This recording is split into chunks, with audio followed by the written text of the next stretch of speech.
Welcome, children, into another lovely day. I know times are difficult and each day is precious. I think you are on the verge of completion of your assignments and projects that you shall be submitting soon, and you have no doubts.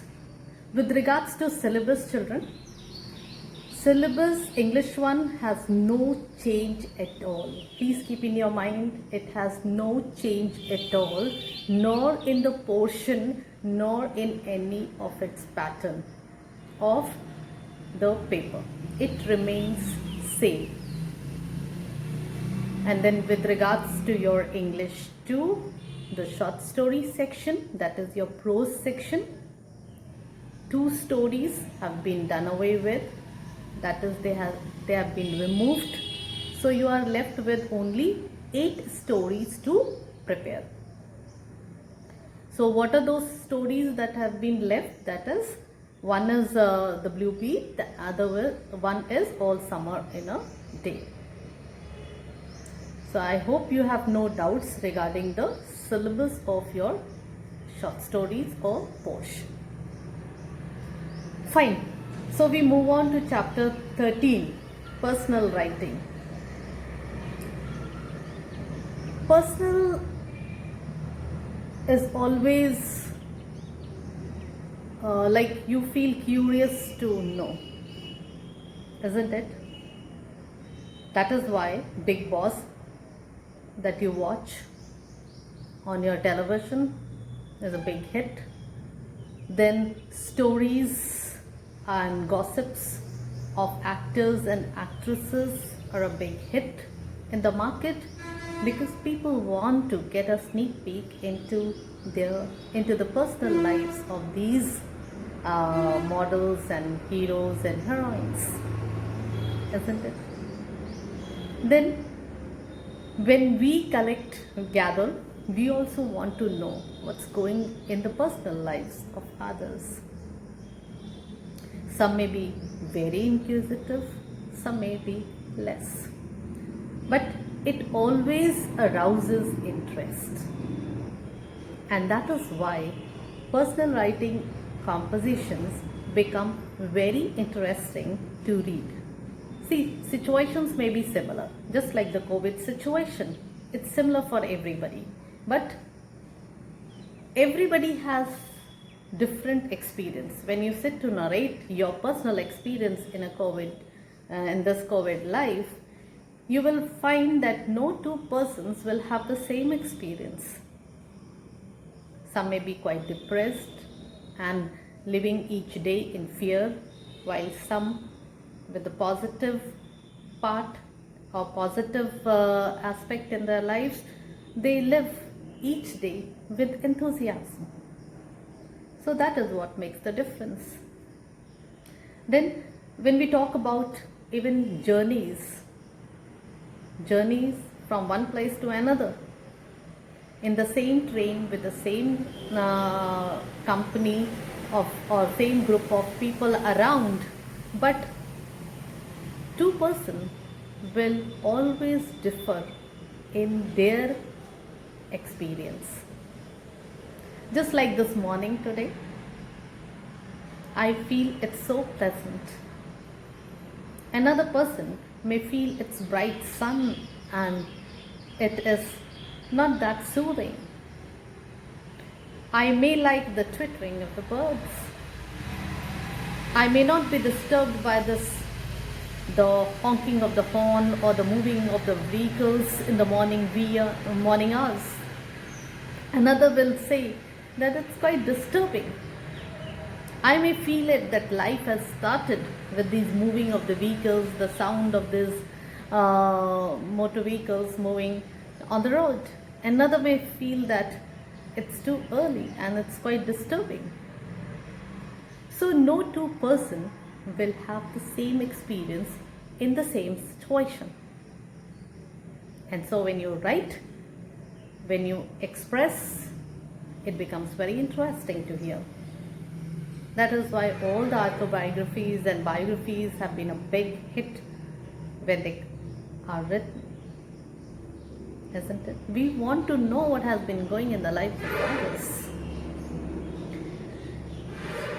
So let's move into the how you should be writing so that you make or score good.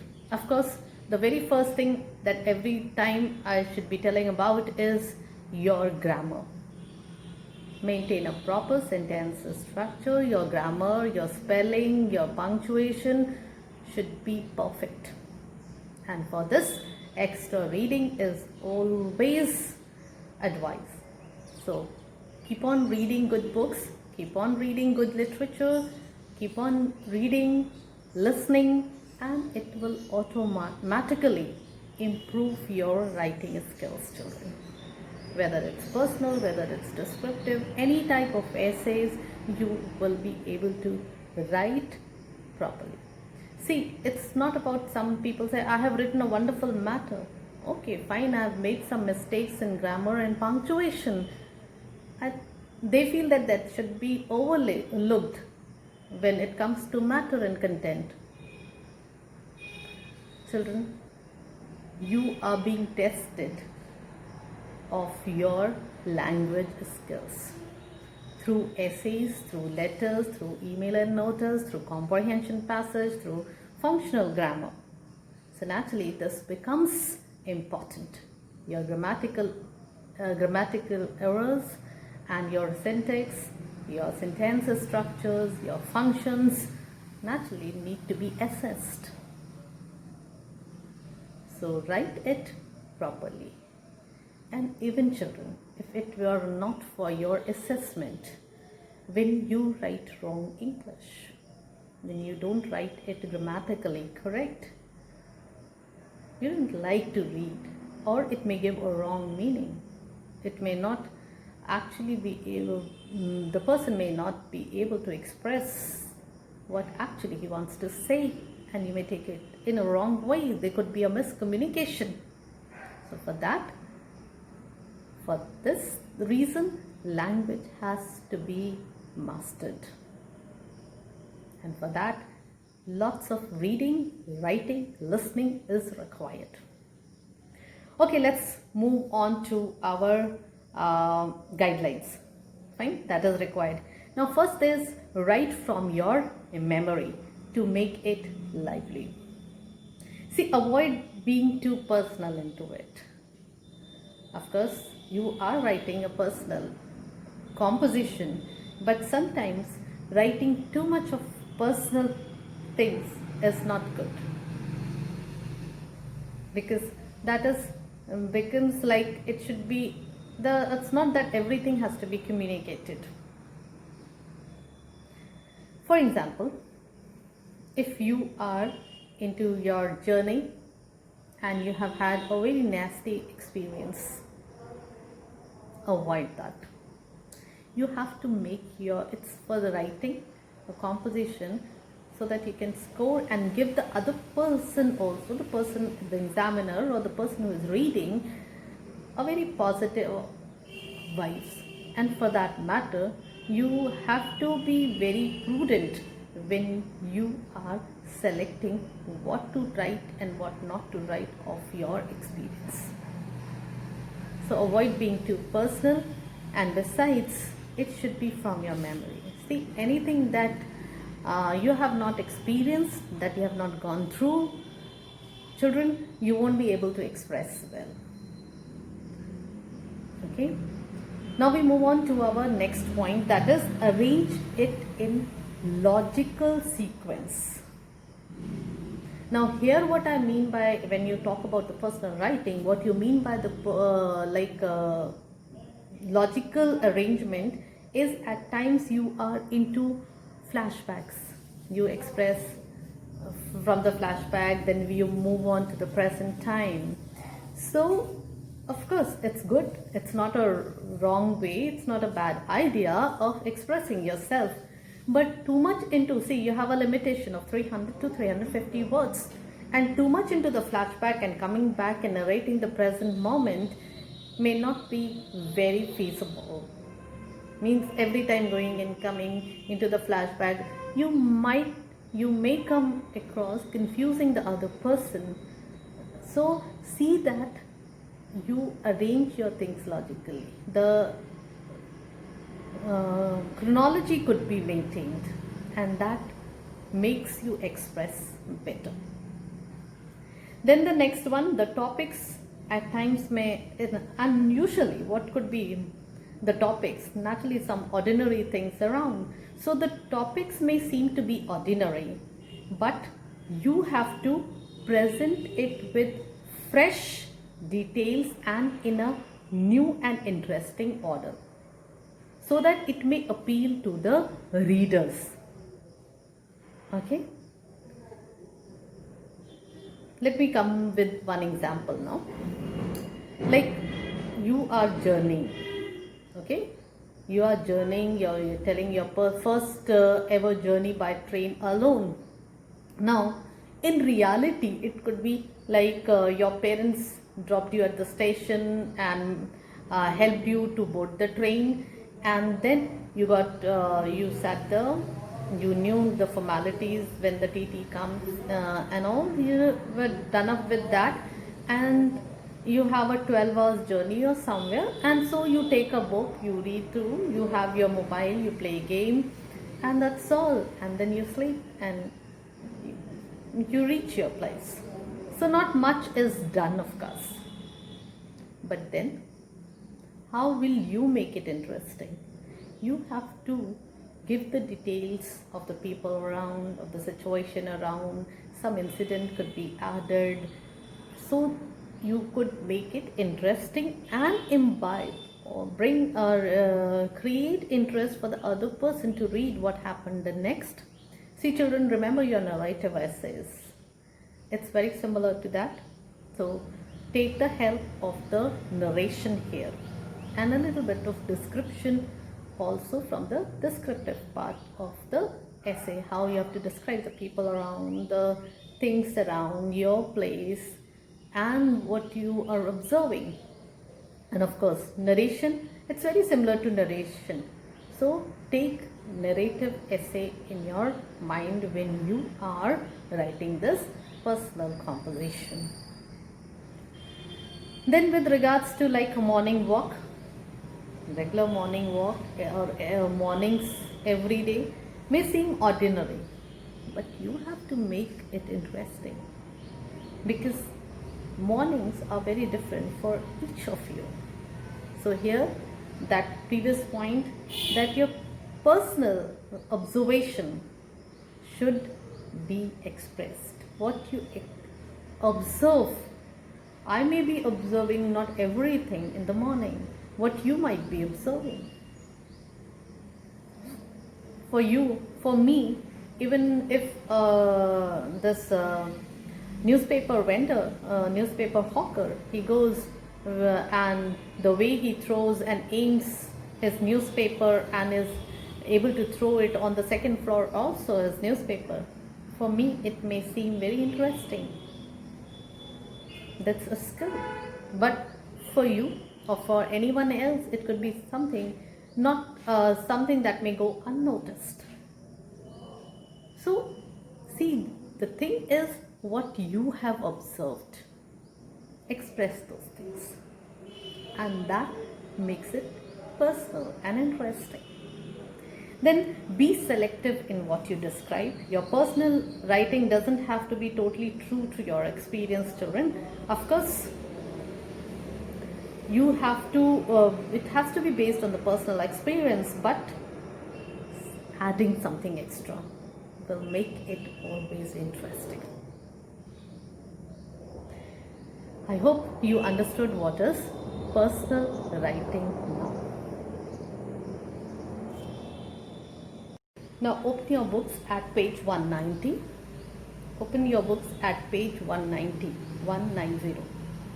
Now there are two topics that have been given to you. One is, after your schooling, you went to join a juniors college in another city. Describe your thoughts and feelings on leaving your home and school.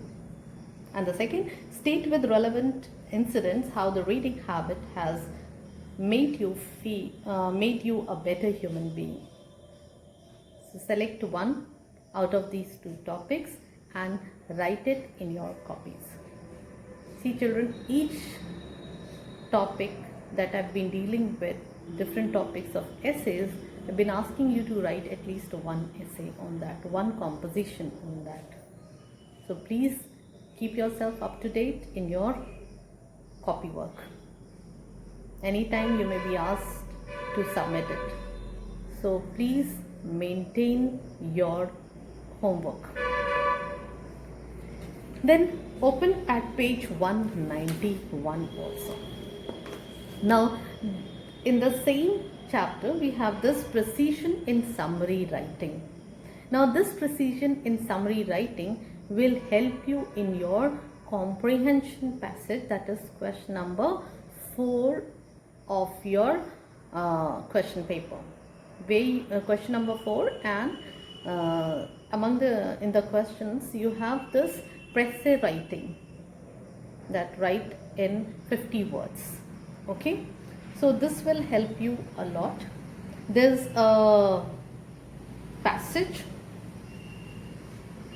so just go through it and try to state it in, say, some 30 words. Read through it and try to put it in 30 words. It will help you. I've already given you the details in while I was explaining you comprehension topic, how to write presses. How to write presse, I've drawn that grid also, if you remember, and how to write it, how to make it into 30 words. But children, what you require is practice, and if you don't practice, you may not be able to do. Practice will make you do it easily.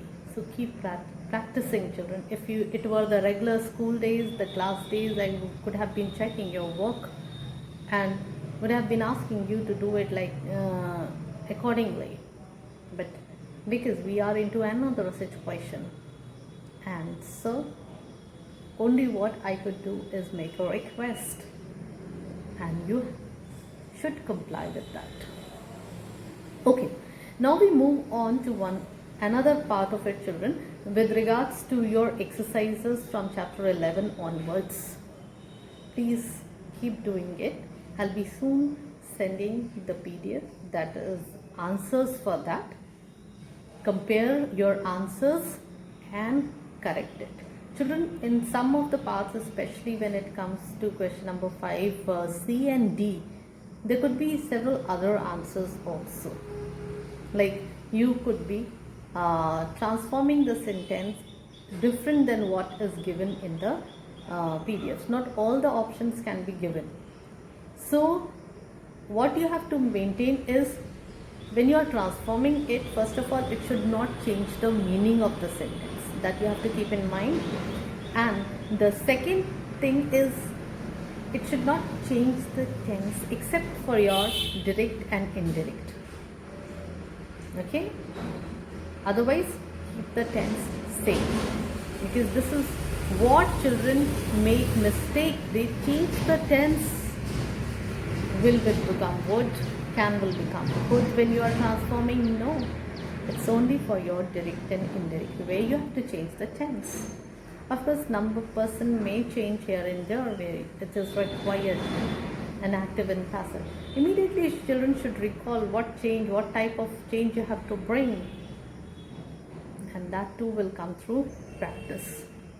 Soon I'll be giving you once we have completed all these chapters, the portion that is over, then we will go through the worksheets, and that will help you with your functional grammar. Once we have done several worksheets children, then after that I will revise you again. I will revise you with your email, your notice, letters, formal, non-formal. I'll go through all, and even the comprehension and the presse I will revise. But first you will go through the worksheets. You will solve the worksheets, and you should keep it and compare your answers when it is given. Okay, so maybe it may go up to your worksheets may land up to the October, and from November I shall again be revising with you your email notice and all in more detail. See, when I started with that letter and email and notices, I think we did not have this, even I was not that tech savvy. I was not aware of the some of the uses that I could make of putting a text here and making it more clear to you. So I'll be working out on that so that things are clearer for you. Wonderful, right? So all the best. Keep doing your exercises. Don't miss on your homeworks and complete your project as soon as possible so that you are able to submit on time. And if there are any queries regarding the project work or even English one also, now children that you have my number, please WhatsApp number also you have, you may call or you may send your message. And with regards to this YouTube notifications, children, I'm not very friendly with that. I think some have, one or two have posted some notification, asked some queries. I'm not into much. I saw it very late, first of all, and then I don't know how much, like I didn't know who the person is, and also replying, I'm a little hesitant with that reply. If you put it on my WhatsApp number, I'll surely reply, and I've been replying to those queries. So don't hesitate to ask, I will surely reply. I'm not at all arrogant, and it's not that I won't reply to you. Surely I will reply, and I've been replying also. Okay, so don't hesitate, do ask your doubts. Don't be in any fear, children. I won't scold you when you ask questions, surely. God bless you. Take care.